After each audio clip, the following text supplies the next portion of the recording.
मैं आप सबको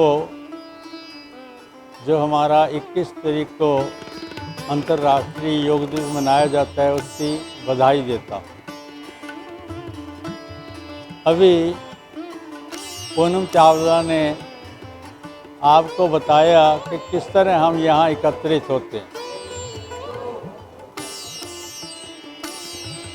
सबसे पहले मैं प्रवीण बेटी का इस बात के लिए धन्यवाद करता हूँ कि योग के लिए पूरी तरह समर्पित है।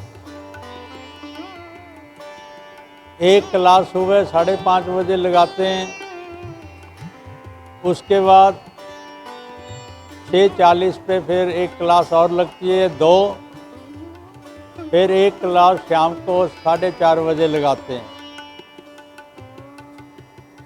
इनकी जो मेहनत है उस मेहनत से ये पता लगता है कि योग के प्रति कितने समर्पित हैं। किस तरह से ये योग को अपनाकर अपने जीवन में ढाल रहे हैं।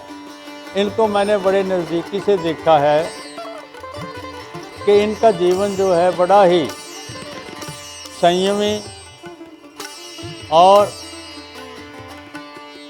योग की जो क्रियाएं हैं उसके मुताबिक है। ये खाना भी समय पर खाते हैं, सोते भी समय पर हैं और जागते भी समय पर हैं। ऐसी जो क्रियाएं करते हैं उसको योग कहते हैं, क्योंकि योग जो होता है योगो भक्ति दुखा, योग जो है हमारे दुखों को ख़त्म करता है। जो इस विधि से, जैसे प्रवीण बेटी करती है, अगर कोई इस विधि से करे तो वाकई योग जो है उसके आंतरिक शक्तियों को प्रेरित करता है, जागृत करता है और समाज के लिए अच्छे काम करता है। अब मैं थोड़ा थोड़ा आपको योग के बारे में बताऊंगा। जिस आसन पे आप सब बैठे हैं मुझे बताएं कि उसके कोण कितने हैं। जिस आसन पे आप बैठे हैं उसके कितने कोण हैं? उसके 4 कोण हैं। ध्यान से देखो, जिस आसन पे आप विराजमान हैं उसके 4 कोने हैं। ये चारों कोने जो हैं, ये चारों दिशाएं जो हैं वो उसको संबोधित करती हैं, प्रेरित करती हैं। लिखा है कि चारों दिशाएं जो हैं वे मेरी मित्र बन जाएं, अर्थात चारों दिशाओं से आने वाली जो प्रेरणा है, चारों दिशाओं से आने वाली जो शक्ति है वो इस आसन के अंदर समाहित हो जाए और जो योगी है उस योगी को उत्साह के साथ इस योग में लगाए।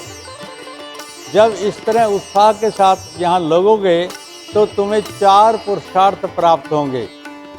4 पुरुषार्थ कौन कौन से होते हैं? धर्म, अर्थ, काम और मोक्ष। ये 4 हैं। ये 4 भी चारों आसनों के कोण हैं। इनसे आपको ये 4 पुरुषार्थ मिलेंगे। पहले आपके अंदर धर्म की भावना उत्पन्न होगी, फिर उसके बाद तुम्हें अर्थ की प्राप्ति होगी, तीसरा आपको काम की प्राप्ति होगी और आखिरी में जो है ये योग जो है तुम्हें मोक्ष देगा। अब हमारे पास योग के बाद हम सुबह सुबह उठ के जब ये आते हैं तो 3 बार ओम का उच्चारण करते हैं। तो मैंने बताया था कि ओम के अंदर 3 अक्षर समाहित हैं, ए, उ और मैं। ऐसे कहते हैं, ऐसे आरंभ। जब हम अपनी सांस को खींचते हैं तो इस नाभि तक लेके जाते हैं। इस नाभि से ये जो हवा है ये ऊपर की ओर आती है।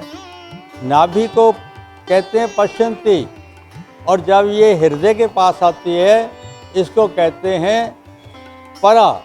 जब ये हमारी दिमाग तक चली जाती है, मूर्धा तक चली जाती है, ये आप यहाँ डिस्टर्ब ना करो, मुझे बोलने दो। ये जब मूर्धा तक चली जाती है तो हमारे पेट के, हमारे हृदय के, हमारे मस्तिष्क से जितने भी दोष हैं ये ओम से सारे के सारे समाप्त हो जाते हैं। किसी ऋषि ने कहा कि ये ओम तो ममता से भरा हुआ है। जैसे एक माँ अपने बच्चे को दूध पिला के अपनी गोदी में लेकर कहती है, बच्चे के ऊपर थपथपाती हुई कहती है आ आ आ, फिर बच्चा कहता है ऊ करके ये सो जाता है।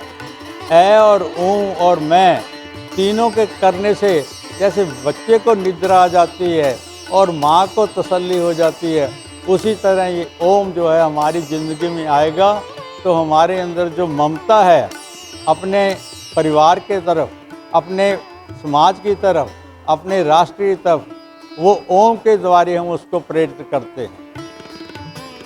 अब तीसरा है कि 3 बार हम शांति बोलते हैं। 3 बार शांति का क्या मतलब होता है?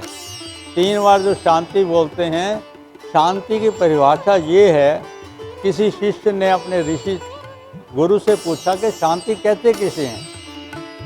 शांति उसको कहते हैं कि हृदय की सब विकारों से रहित, सब हलचलों से रहित जो शांत अवस्था है उसको शांति कहते हैं। जब तुम्हारे अंदर कोई भी हलचल ना हो, कोई भी विकार ना रहे और तुम्हारा चित्त बड़ी एकांत में आ जाए, वहाँ से उठने वाली जो ध्वनि है उसको शांति कहते हैं। क्योंकि शांति के अंदर 3 बार बोलने का क्या मतलब है? 3 बार बोलने का मतलब है कि 3 स्वर्गलोक, मध्यलोक और पाताल लोक, इसके अंदर हम बसे हुए हैं। सारे जीव, उन जीवों को वहाँ से शांति मिले। फिर 3 क्या हैं? हर प्रकृति के अंदर 3 चीज़ें होती हैं। पहले वैसे बताता हूँ। जैसे माता पिता 2, संतान 3, इनके अंदर भी शांति रहे।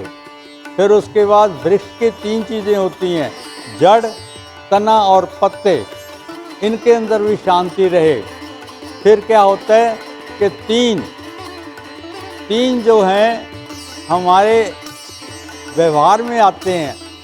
जैसे हमारे शरीर के 3 हिस्से ले लो, पहला ये हिस्सा, फिर इसके निचला हिस्सा यहाँ तक, फिर निचला हिस्सा उसे, ये 3 हिस्सों के अंदर हमारी शांति बने रहे। हमारे अंदर जो खून का प्रवाह है बड़ी शांत तरीके से चले, ना ज़्यादा तेज हो ना ज़्यादा मंद हो। तो कभी कभी ब्लड प्रेशर हाई भी हो जाता है, कभी कभी लो भी हो जाता है। ना ज़्यादा हाई हो ना ज़्यादा लो हो, सम अवस्था का नाम शांति है। इस तरह जब हम शांति करेंगे तो हमारी पृथ्वी के अंदर शांति रहे, हमारी आकाश के अंदर शांति रहे। आजकल तो आकाश के अंदर बारूद चल रहा है। आकाश एक तरफ से दूसरी तरफ इतने बम फेंके जा रहे हैं कि आकाश प्रदूषित हो गया, आकाश के अंदर धुआं ही धुआं हो गया। ये कहते हैं कि ऐसे जो कुविचारों वाले लोग हैं, जो किसी को शासित करके अपने अधीन करने वाले लोग हैं, उनके अंदर भी शांति हो, हमारी धरती के अंदर भी शांति हो, हमारे आकाश के अंदर भी शांति हो, हमारे पाताल के अंदर भी शांति हो जहाँ से जल पैदा होता है। फिर कहते हैं वनस्पतियों के अंदर भी शांति हो, जो हमारे खाते हैं जिनको। दूसरी कहते हैं कि हमारी औषधियों के अंदर भी शांति हो। तीसरा कहते हैं कि हमारी प्रकृति के अंदर भी शांति हो। चारों तरफ शांति तब आएगी, फिर दोहराता हूँ, जब उनके अंदर भीतर से जो बुरे विकार हैं जब जो समाप्त हो जाएं, तो उस समय मनुष्य के अंदर जो शांति अनुभव होती है उसका अनोखा ही अनुभव होता है, उसका अनोखा ही आनंद होता है और अनोखे ही सुख की प्राप्ति होती है। इसलिए हमारे योग के अंदर ये तीनों चीज़ें जो हैं ये बार बार आती हैं। एक हम मंत्र बोलते हैं, ओम भूर्भुवः बोलते हैं ना सारे, उस मंत्र के अंदर दूसरी लाइन के अंदर एक शब्द है भर्गो। भर्गो देवस्य धीमहि धियो यो न प्रचोदयात्। भर्गो कहते हैं भगवान शिव को, भर्गो कहते हैं कल्याण को। जो कल्याणकारी एक सूर्य के अंदर किरणें होती हैं, जब वो कल्याणकारी किरणें उठती हैं तो पक्षी चहचहाने लग जाते हैं, लोग उठ खड़ते हैं। लोग अपने अपने बच्चों के पालन के लिए वो मेहनत करने के चल पड़ते हैं। वो जो है भर्गो नाम की जो किरणें हैं वो हमें प्रेरित करते हैं किसके लिए? जियो यो न प्रचोद, जो हमारी जियो मैंने बुद्धि को प्रचोदन मैंने अच्छे काम की ओर लगाएं। कहते हैं कि ये भर्ग नाम की जो किरणें हैं हमारी जो बुद्धि है उसको अच्छे काम की ओर जोड़ दे। इसलिए ये गायत्री मंत्र जो है ये बहुत महत्वपूर्ण है हमारे लिए। हमारा तेज बढ़ाता है, हमारी भीतर की शक्ति को बढ़ाता है, हमारी बाहरली शक्ति को सम करता है, ठीक करता है। तो मैं इन शब्दों के अंदर ज़्यादा न समय लेता हुआ आप परमेश्वर जो है उस योग को करेंगे जिसके करने से हमारे भीतर जो है कई तरह की बीमारियां खत्म हो जाती हैं। हमें हर तरह की बीमारी से मुक्त करना ही योग है। योग एक ऐसी चीज़ है कि योगो भक्ति दुखा, योग जो है हमारे दुखों को नष्ट कर देता है। इसलिए जब दुख खत्म हो जाएंगे तो योगेर गति, योग में गति आ जाती है, प्रवाह आ जाता है। हम उसी तरह से चलने लग जाते हैं, काम करने लग जाते हैं। इस तरह ये योग हमारी ज़िंदगी में आएगा तो हमें एक बहुत ही अच्छी तरह से एक संपन्न और एक शोभायुक्त और एक सात्विक व्यक्ति बनाएगा। इसलिए योग को अपनाओ और अपने जीवन के अंदर एक क्रांतिकारी परिवर्तन लेके आओ, जिससे तुम अपने घर के अंदर, समाज के अंदर, देश के अंदर इस तरह व्यक्तित्व को लेकर चलो कि सब लोग इस योग को अपनाते हुए एक सभ्य समाज के अंदर हमारे जो है पदार्पण हो। ऐसा कहता हुए मैं अपने शब्दों को जो है विराम देता हूँ। धन्यवाद।